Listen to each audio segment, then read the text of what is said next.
Kilalanin si Aristomenes, isang bayaning mandirigma sa kasaysayan ng Mycenaean War.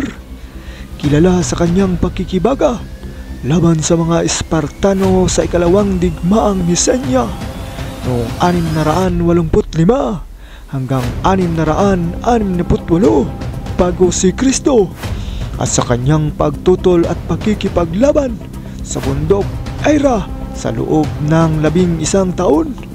Si Aristomenes ay isang miyembro ng pamilyang Epitid, anak ni Nicomedes at Nicoteleia, at may mahalagang bahagi ng pagpukaw ng pag-aalsa laban sa Sparta at pag-secure ng kooperasyon ng Argos at Arcadia.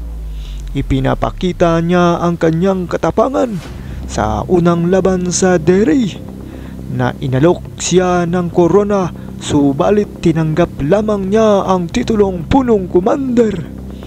Ang kanyang katapangan ay ipinapakita sa kwento na siya ay dumating sa gabi sa templo ng Athene ng tanso sa Sparta, at doon ay itinayo ang kanyang kalasag na may inskripsyon, inialay sa diyosa ni Aristomenes mula sa mga Spartano.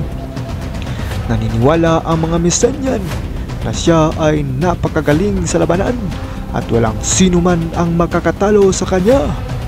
Ang kanyang husay ay hinangaan ng mga Mycenaean, at ang kanyang kasaysayan ng kabayanihan ay siyang pinaghuhugutan ng lakas ng loob ng mga Mycenaean upang magpatuloy sa pakikipaglaban laban sa mga mananakop sa napakahabang panahon.